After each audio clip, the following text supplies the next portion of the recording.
All right, so we are right here on time. We've got a lot of great content to cover for you, so we're going to go ahead and get started on our webinar here, introducing to you all to the power of Alesco, of Chrysol's Alesco product. So my name is Allison Carlson, and I am the head of marketing for Americas for Syngenta Flowers, and my colleague Lauren here is joining me too. Yeah, howdy guys. My name is Lauren Kilpatrick, and I'm the technical trialing manager on our technical services team. Awesome. So we've got a lot of great information to go through with you all today, and want to make sure that we have a lot of things to cover, but we also have time built into this slot for answering your questions. So please do utilize the Q&A function in Zoom here and put in your questions. If we notice them as we're moving, Lauren and I are moving along here, we will address them as we go, but we also have time built in to the end where we will absolutely address your questions there. So to start us off, some of you may be asking, okay, why is Syngenta Flowers, a breeder of flowers, talking about Chrysol Alesco, a hard good? When we sell, seeds and cuttings of the varieties that we breed, like what's up with this? And that's a great question. And the reason why we are so jazzed about Chrysol Alesco is because it improves upon what we breed. There's so much that goes into breeding quality flowers and plants, and then there's always extra inputs that need to be put into them to get them to grow properly and get to the finish line of retail and the consumer. So, we're Syngenta Flowers, we're really proud of our technical services team and the extra information that we give to our growers and broker partners to help the industry be the most successful that it can with growing quality product. So having a toolbox, if you will, of products that help our genetics be the best that they can be. And this partnership and collaboration that we have with Chrysol and this Alesco product is part of that. It's one of those tools in the toolbox to help our genetics meet the best quality that they can possibly meet. So we're going to take you through, how to use what's Alesco, how to use it, and everything you need to know. Yeah, so today's objective is really to provide you all with an understanding and tools that you need to prevent ethylene from ruining your products and achieve the highest sell-through that you possibly can.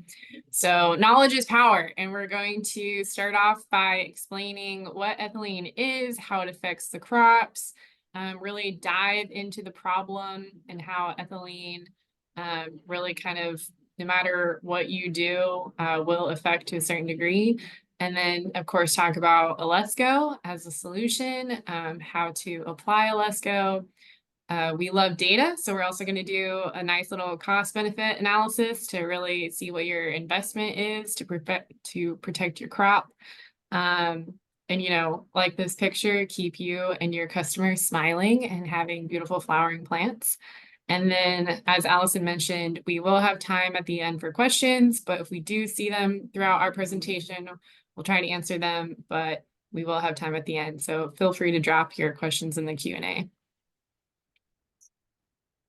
All right. Okay. So what is ethylene? We all have a basic understanding of what ethylene is, but let's make sure we get into this. So it's a gaseous hormone that's naturally given off by plants. So there's endogenous sources of ethylene, so sources from within the plant, and then there's exogenous sources of ethylene. And this ethylene, it's the ripening hormone. So it makes our bananas ripen, from green to the most delicious tasting ones with little brown spots on it. That's ethylene ripening Lauren, how do you like your bananas? Yeah, no brown spots for me. I like it like just as they turn green. But if you like it with brown spots, then between us, all the bananas will be eaten. So Yeah, there's definitely like, two camps in the banana world.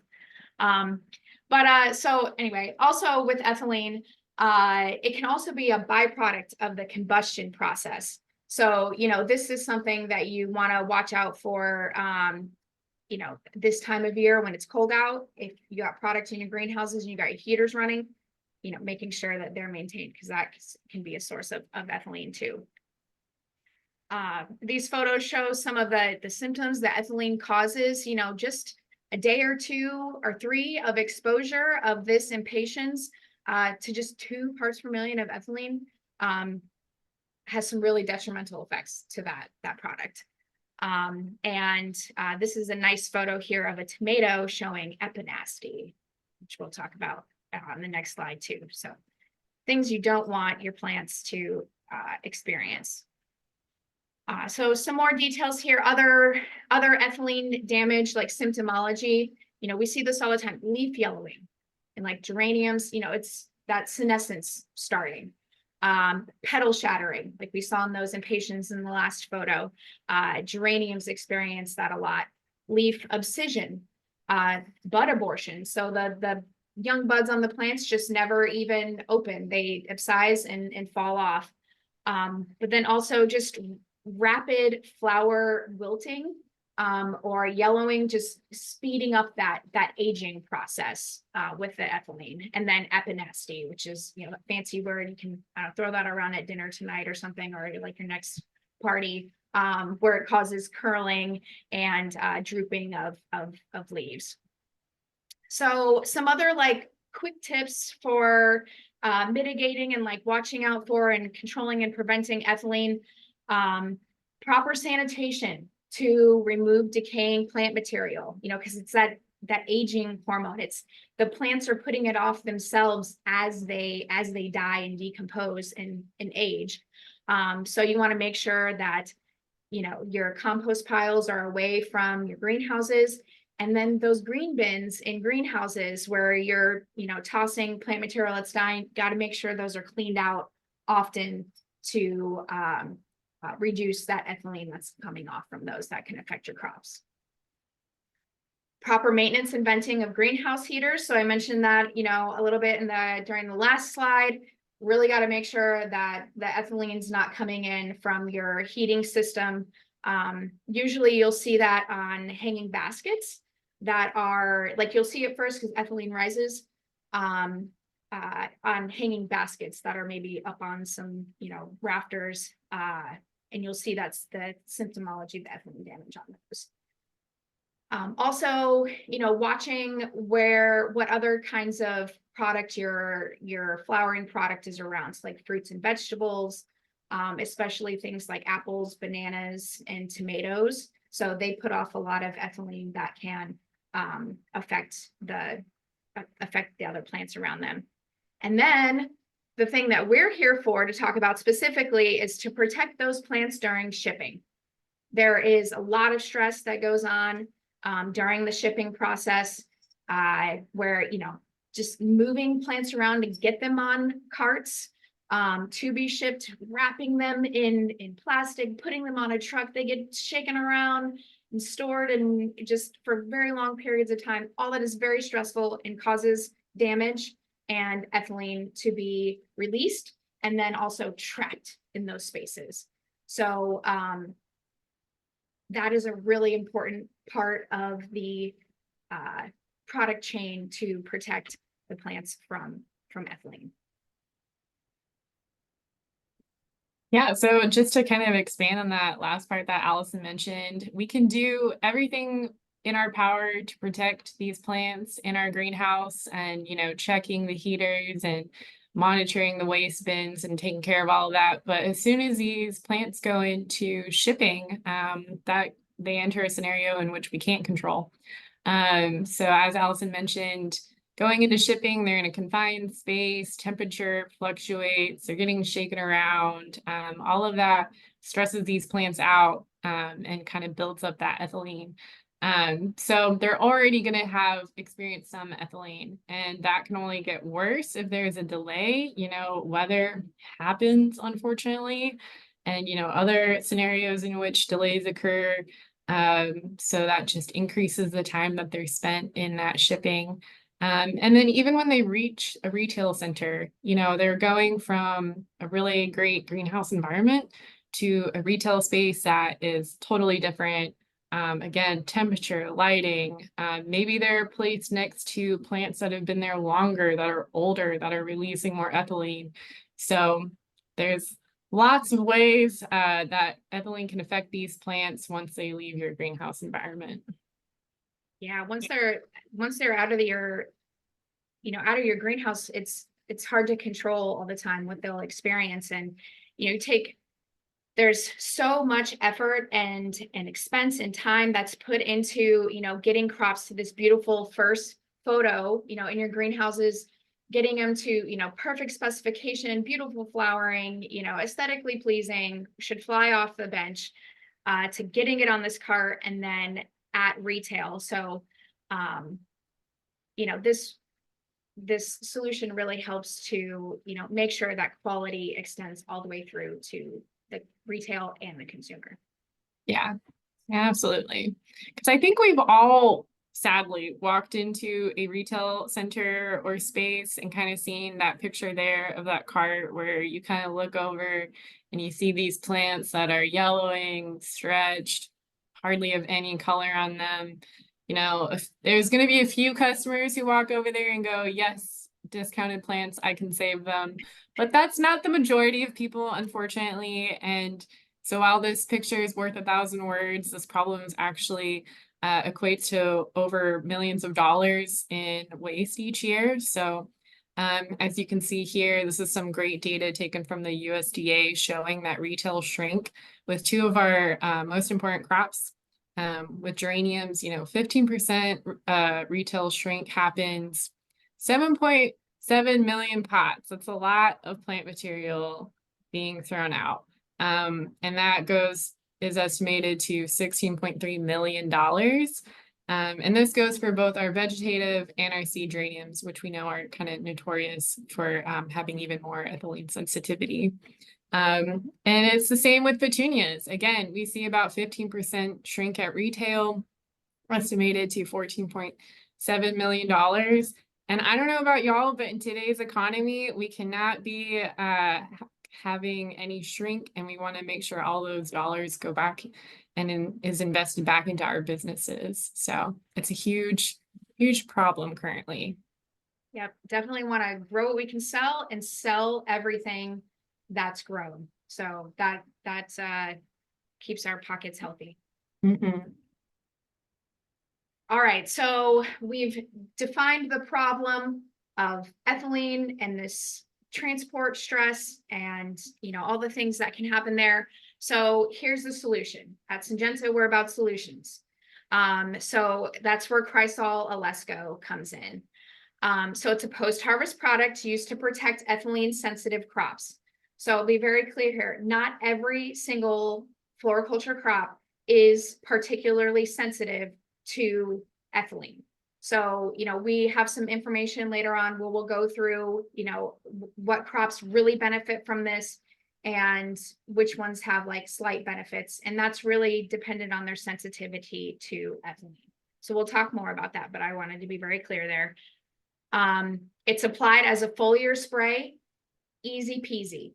A spray across the crop, usually 1 to 2 days before shipping. There are some scenarios where you might want to use it 2 weeks before and 2 days before, which we'll cover too, to get the most benefit and protection out of the product. It can be used to hold flowers, to extend shelf life, to slow or delay senescence. So slow or delay senescence, not stop it. Okay, so this isn't like, some silver bullet that's going to make flowers everlasting. It delays it. Kind of like a growth regulator, just slows down growth. We don't want it to stop it. Alesco slows down the aging process. And then, so it reduces those symptoms of ethylene damage that I talked about a few slides ago. And we've seen where it can increase that retail shelf life, so that kind of post-harvest shelf life, up to 3 weeks, depending on the variety and the environmental conditions that they're held under. And there's a list, kind of a preview list of some of the really highly sensitive to ethylene crops that Alesco works really well with. And then I love this photo. So this is our moxie geraniums. They're a vegetative geranium. Seed geraniums are known to be really sensitive to ethylene, really succumb to the petal shatter. And vegetative geraniums aren't so sensitive to that, but they're still sensitive to ethylene. So the plants on the right of that photo were treated with Alesco, and the plants on the left were not. They experienced a simulated shipping. And this is what they look like 3.5 weeks later. So you can see, there's more color, more flowers on the right, and less of all of that on the left. All right, so we got to get a little technical, of course. There's a lot of science behind this, and I'm not going to get like full-on dissertation on this, but just to give kind of a general understanding of what's going on in the plant with Alesco and how this is working, I think helps just kind of technically understand what's going on here. So Alesco, the active ingredient is silver nitrate. So it is a complex with silver nitrate. Some of y'all might have heard of STS, silver thiosulfate, before. And this is, which is not legally approved to be able to mix your own and use on plants anymore. There was a lot of work done back in the 80s on STS and its benefits for preventing ethylene damage on seed geraniums and several other crops. And since then, since it is a heavy metal, silver, Chrysol took the time and effort and expense to create this product that is EPA approved with silver, that is just as effective, if not more effective in some ways, than mixing your own silver thiosulfate. So it's EPA approved. We have the list of states where those registrations are coming up later, and we'll go through that. But the benefit of this is not only that, like, the legal aspect of it, but that it's consistently mixed, and it's simple to mix every single time. So it reduces any issues with chemistry and getting numbers wrong, and reduces the risk of error in mixing this to prevent any potential phytotoxicity concerns, and also to keep it effective. So this graphic here shows kind of how Alesco works in the plant. So kind of imagine this ethylene receptor here is in that plant tissue, and it's got this very specific kind of key that it needs that the ethylene molecule would bind to and start to the senescence process.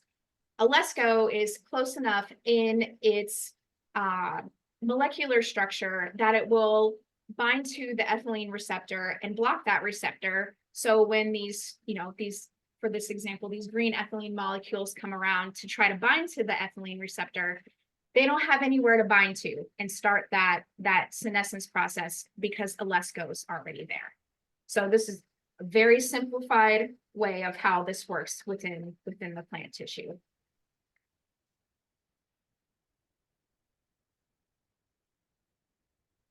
And then, so one of the questions that we get pretty often is, how does Alesco, as a silver nitrate product, compare to other anti-ethylene products, especially 1-MCP, 1-methylcyclopropene, which is really popular in our industry for very good reasons for mitigating the negative effects of ethylene. And, I talked about the tools in your toolbox. And there's a time when you want to use 1-MCP, and there's a time when you'd want to use Alesco to get the best results.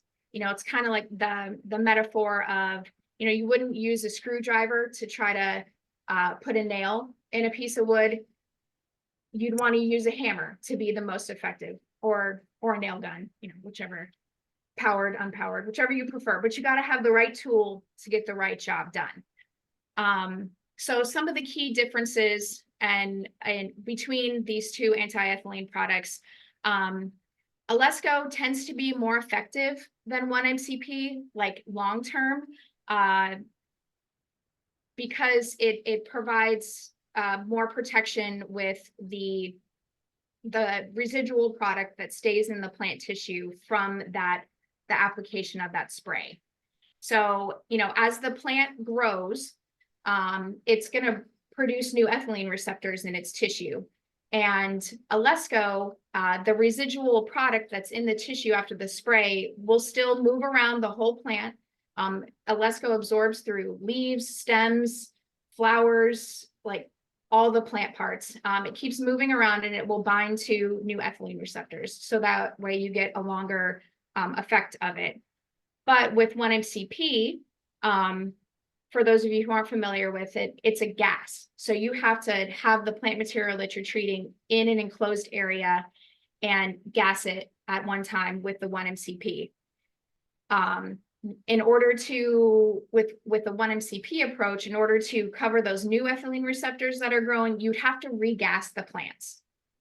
So because that residual of Alesco stays around, it has more long-term benefits.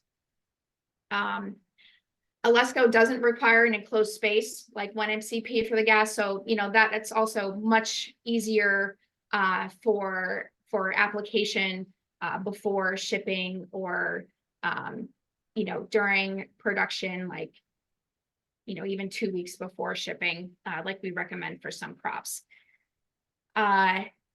But the really great thing is that in a lot of the trialing that we've done, and also what we do for our show plants, is we see that when you use both products together, you get a synergistic effect and even higher post-harvest protection from ethylene. So putting the Alesco on, before they go in the truck, and then using, like this truck kit shown here, or ethylene buster from Chrysol to gas a truck for shipping.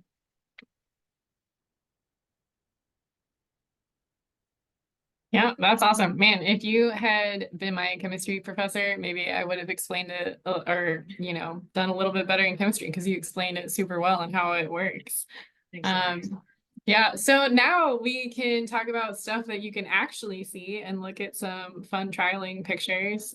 So here is some trialing that we've done with Maverick, one of the seed geraniums. And you can just see that this photo was taken 3 weeks after the simulated shipping delay. And so you can see the Alesco treated plant still has, nice intact flowers.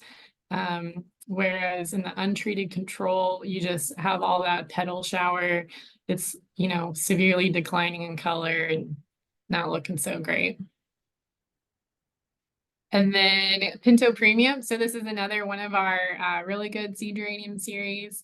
This was taken just 2 days after the simulated shipping delay. So to simulate shipping, we kind of put plants in a dark, confined area for a couple of days to simulate that shipping, and then take them out. So just 2 days after all of that, you can see this close-up of the flower buds and how the Alesco treated ones really hold on to those flowers, and the buds are still nice and healthy to open up new flowers. Where in the untreated control, they're already just shattering away. So yeah, and good comment about our simulated shipping procedure. So when we do our trials, we put all the plants tight on a rack. We wrap the rack with plastic, just like any grower would do, and then we put them in a chamber that it's about like 80% humidity and total darkness. So we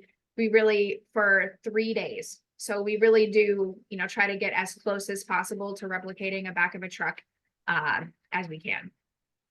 Mm-hmm. And then here the same plants just 1.5 weeks later. So you can see that, you know, in that untreated control, not only are the petals falling off, but those flower buds that circled right there are also starting to abscess and fall off. So you're not going to get like a nice fresh flush of flowers after that. You're going to have to wait a little bit longer.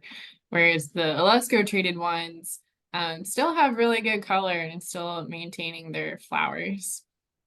Yeah, but still senescing, to be Yeah, clear, still finessing. but much slower than Improved. Yep. Um, and then yeah, here's just another good close-up showing you just the buds falling off. So if you think about this as a consumer, if you're going in to purchase plants, you know, they might look okay, you know, once they get to that retail center the first couple of days, but if they were to take that plant home, and you know the flowers are falling off and the buds are falling off, like they probably think that it might be their fault, and kind of reduce them from thinking like, oh, I don't want to go back and purchase more if it's just going to come back to my home and keep dying. So you know that's another thing that goes through consumers' minds as they're purchasing plants and taking them home. Here's another really great example with our Deco Sky Blue Petunia. If you haven't checked out Deco yet, just a quick shout out. I love the Deco series. They have really nice small flowers that hold up great in the weather.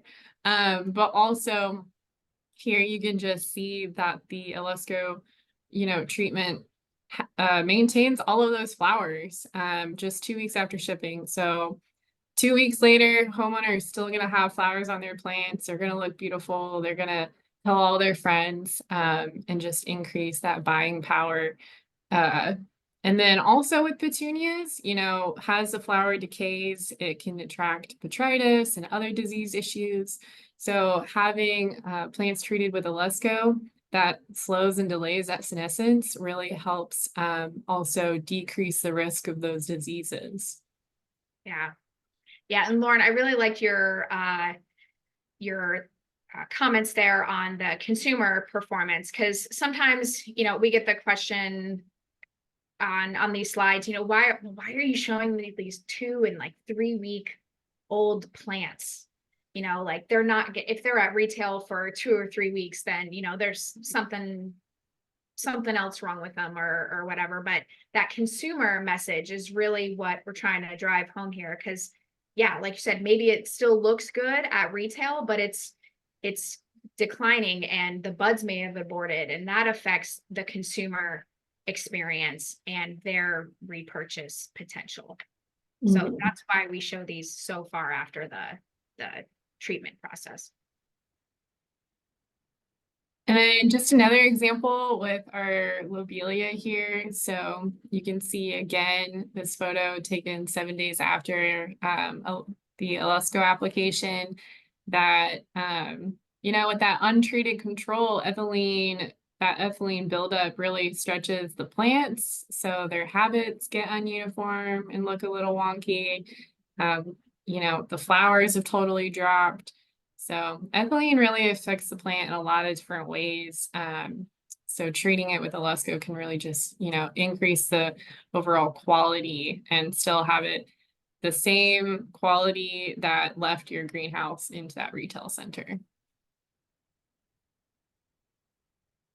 And then cyclamen. So this is a great product for cyclamen. Cyclamen, you know, is also just one of those high dollar crops that you spend a lot of time growing in the greenhouse. They have an incredibly long crop time before they leave. And so Alesco can just help maintain that quality with longer lasting flowers, fresher flowers, better leaf quality as well. And of course, just more vibrant color at retail.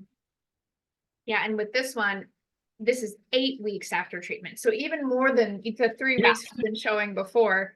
And I especially like this though, because, you know, a lot of times cyclamen, I mean, in some areas of the country, they're, you know, landscape plants and whatnot and used outdoors.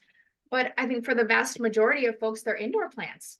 So why not even add to that more enjoyable experience by having this post-harvest treatment where that's going to make that consumer success even more vibrant and colorful. So those were trials that we completed, but here's also some trial photos that our friends at Chrysol had done. So here's some pictures of hibiscus.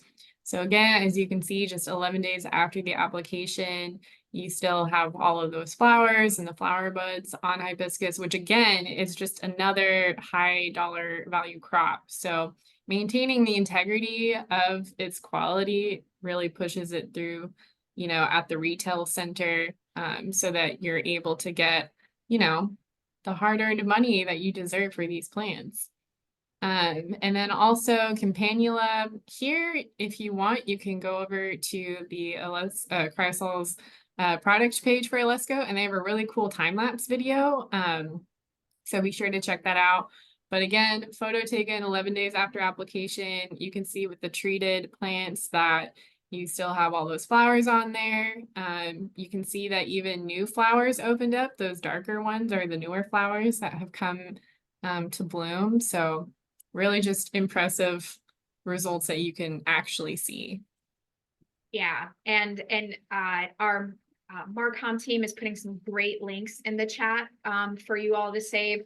And that Campanula video is actually pretty legit. So I highly recommend, you know, photos capture one moment in time. You know, you try to get a photo when there's a really stark difference, but watching the video is very cool. So highly recommend taking it's like I don't know, it's less than a minute of a video. So it's very cool.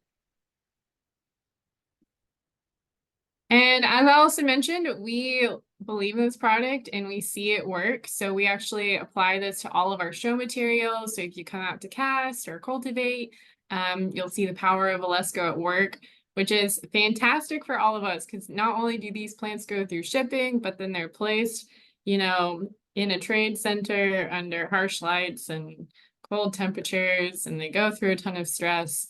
And I don't know about y'all, but I don't love picking up shattered petal buds or petals, especially off of petunias, which are super sticky. So super grateful for Alesco, and it's awesome that we get to use it for all of our show material.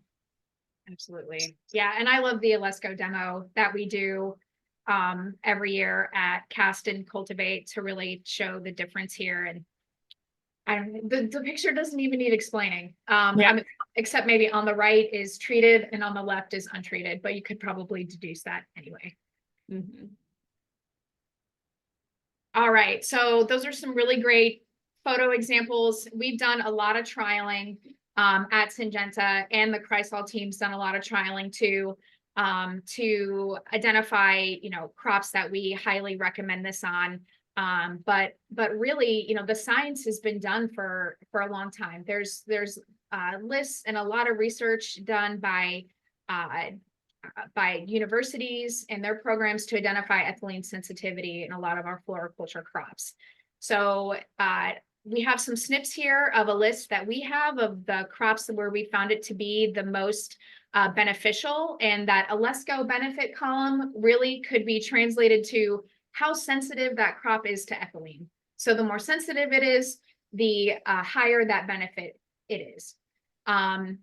It's two important notes here. The first one is that note that's on the slide. So this is not just for Syngenta genetics. You know, ethylene sensitivity is not just an anomaly of our breeding. This is all breeders, you know, and that crops, it's a plant level response. So, you know, this can be used on anybody's stuff. So we have this great list here. We saw the cyclamen.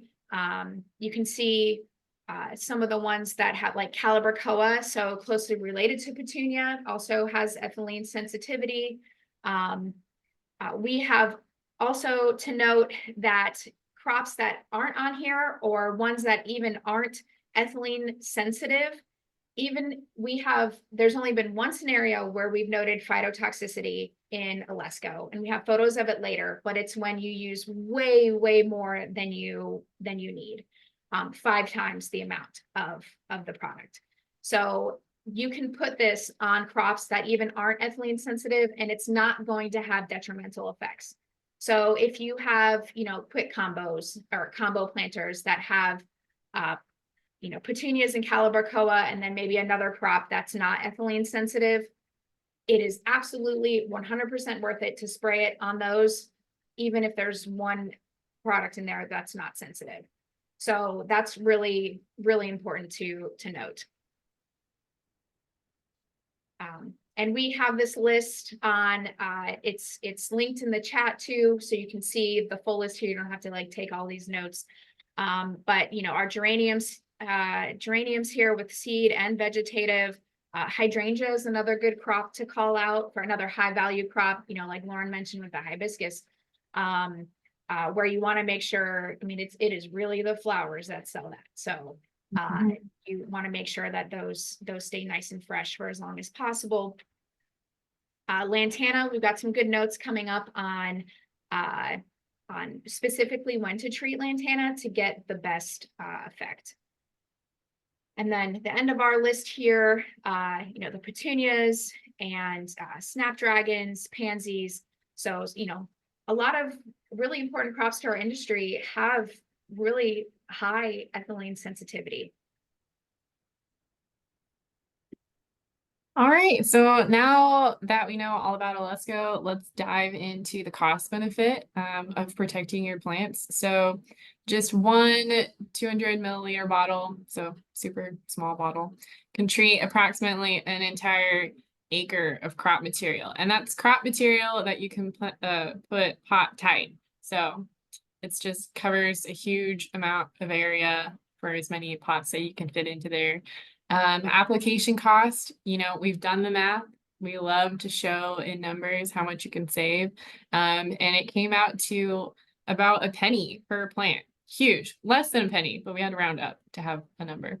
So it's just a highly cost-effective provide that extra protection for your plants to help just drive and maintain that quality that you put a lot of work and effort into and want consumers to purchase and want them to want to come back and keep purchasing. So here, we say a great insurance policy, but insurance is kind of one of those things that you get for a potential problem that might happen. But with Alesco, it's really more of a proactive application because kind of no matter what happens to these plants, they'll experience ethylene along the way in some form or fashion in ways that we can't control. Even something that happened last spring where it was super wet and rainy in the West, plants were just being held for a lot longer, even in the greenhouse. So something that we could have done to help prevent, loss of quality and shrink is applying Alesco so that when the weather was super sunny, then those plants could still be shipped out and sold. So just something that's super easy to do that is super cost effective. Exactly. Yeah. And it's about $80 a bottle. So it is to treat an acre of product. And going back to those retail shrink numbers that Lauren shared earlier as part of the problem, to prevent at least a fraction of that with less than a penny per pot. The cost benefit analysis is super simple. Mm-hmm. I see some questions coming through. So one of them, and I'll answer it now. Is it safe to put Alesco with other chemicals like fungicides and insecticides in the same tank mix? So can you tank mix it? We have done trials only with tank mixing with fungicide like Mural, because that's something you would apply preventively to also help with post-harvest and consumer experience. And we found that it did not change the efficacy of Alesco when you did that. Now we have not specifically trialed with anything else, so we don't have any recommendations for tank mixing with anything else that would require trialing by anyone who wanted to try that. Mm-hmm. And then the concentration and the rate of application. So it's a spray at 1 milliliter per liter, which we'll also get to in another couple slides. Yeah, super simple math, which I love. But yeah, so you now might be thinking, where could I purchase Alesco and how can I purchase Alesco? So here is a list of all the states that it's currently registered in. This list is also online. And then Chrysler Alesco is distributed by BFG Supply, Express Seed Company, Griffin, Winfield, Heritage Landscape Supply Group, and Southern Ag. And if for some reason you don't know where to purchase it, you can always just message Chrysler directly and they'll be able to help point you in the right direction too. And we also have all this information, some like quick tips and this registration in our grower success guide that we as Syngenta Flowers have on our website that has a lot of our cultural tips and tricks, part of our toolbox, if you will. There's lots of places to access this information as well. Okay, so getting into some of the actual like application tips of this, a little bit more of the specifics and nuances. So Alesco it's easily mixed with water and it does not require a wetting agent to be added with it. If you add a wetting agent, okay, just make sure you're using that properly. But it's not necessary for Alesco to be able to absorb into the plant. It is readily absorbed as soon as it dries from the leaf surface. It's in there, it's good to go. The dose is 1 milliliter per liter. And one of the smart things we did with this product was that 200 milliliter bottle that it comes in is sort of pre-measured for a 50-gallon tank to treat an acre. So, we try to make the math easy. Mathing can be hard, so we try to make it easy. Plants, just like most other sprays, the plants should not be in direct sunlight when being sprayed or before the leaves are dry. So doing this at the end of the day or really early in the day to give it time to dry before the sun gets really intense is best practice. The spray solution that you mix can be used up to 3 days after mixing. Highly recommend, though, just mixing what you need. It's calculating the square footage that you've got to spray and mixing what you need in order to treat that square footage. You don't want to mix an old, a 3-day-old mix with a fresh one. You want to use the older one and then come in with the newer one.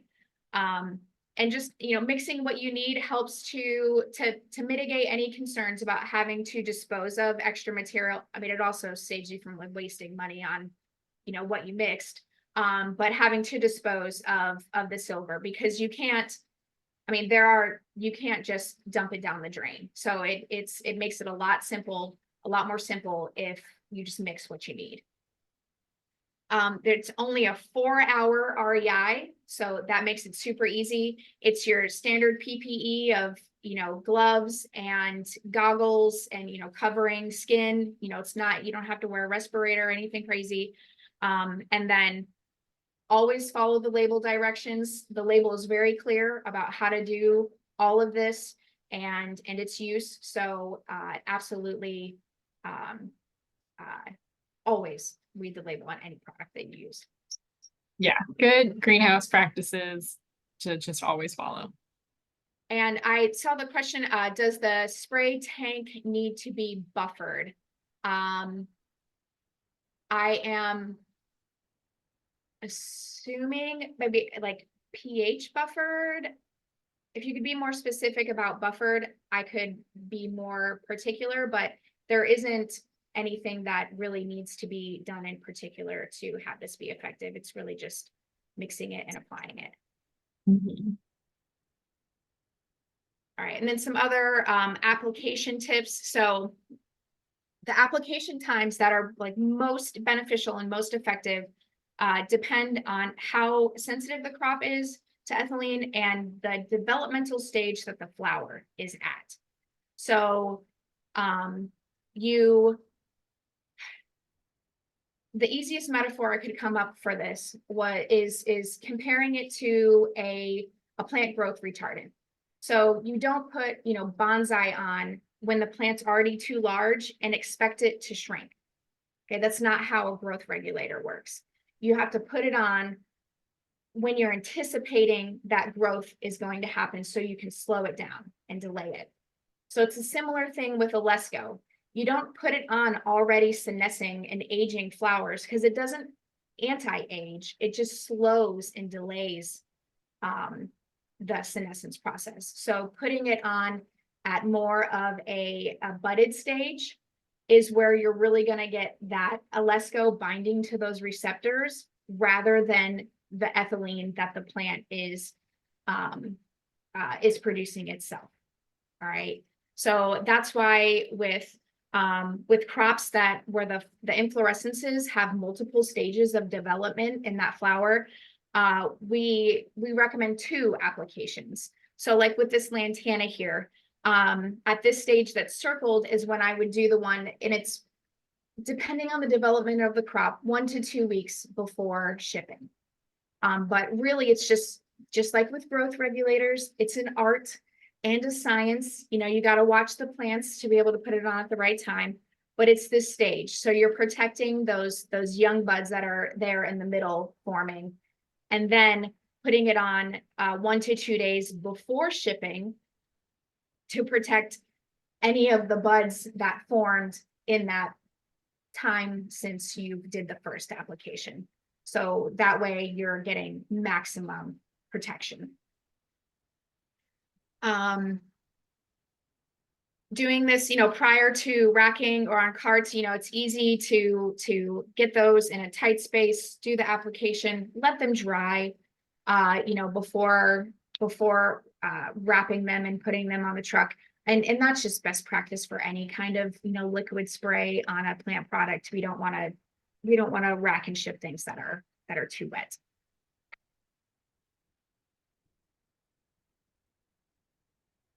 And then here's a photo of that I mentioned we would have coming of what phytotoxicity on foliage looks like. So this is a seed geranium, and we literally only saw this when we applied 5 times the label concentration 2 times. And this was the extent of the leaf damage that we got. So just, yeah, FYI, but it's really hard to overdose. Yeah, pretty simple. So resources. So I know we've been sharing some in the chat, but here's also some links to additional resources.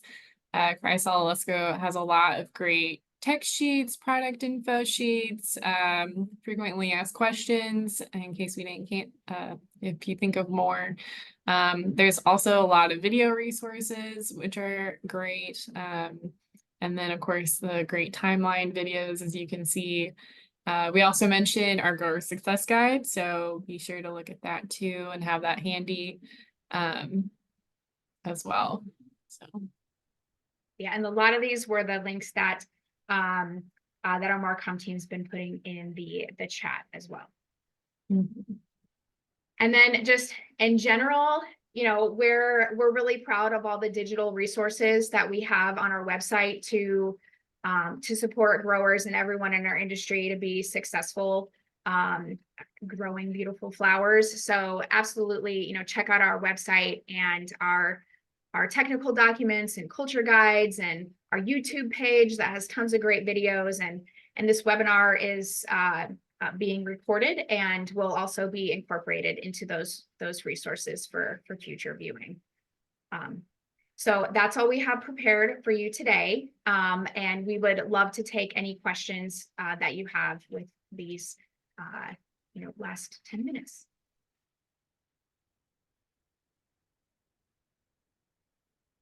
All right, we got okay, so Paul, I see your question there with the tractors. I would like to follow up with you like one-on-one on that, just to fully understand the math and make sure you've got the concentrations right. So if you'll share your contact information, we can connect via email. Next question. All right. Can Alesco be applied to cuttings or young plants? Okay. So good question. And it kind of goes back to the 1-MCP versus Alesco question. So on young plants, yes, we've done some trials, and it will help to reduce ethylene-related symptoms of shipping of young plants. On cuttings, we do not recommend it. So the best solution for cuttings is actually 1-MCP. And one of the reasons for that is because of how long-lasting the effects of Alesco are in blocking ethylene receptors, it actually delays rooting. And ethylene is necessary in the process of initiating rooting. So, applying this to stock plants where cuttings are going to be harvested from, or spraying on it before shipping cuttings, highly not recommended. Can I use overhead watering like boom irrigation after using Alesco? So yes, you can, as long as the tissue has been able to dry right after the Alesco application. So as soon as it's dry. Got it, Paul. Period. All right, excellent. Great questions. Any other burning questions? Comments?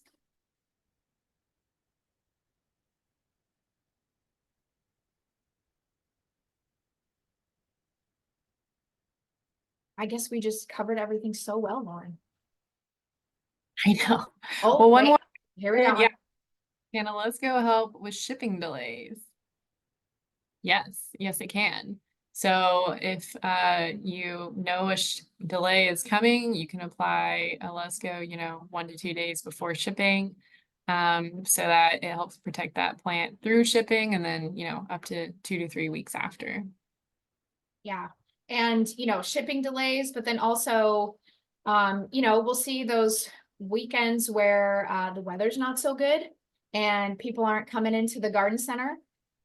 So it really helps for keeping things fresh until the weather improves and people start coming back into retailers to buy stuff. So shipping delays and customer delays.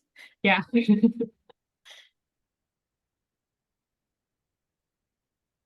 All right.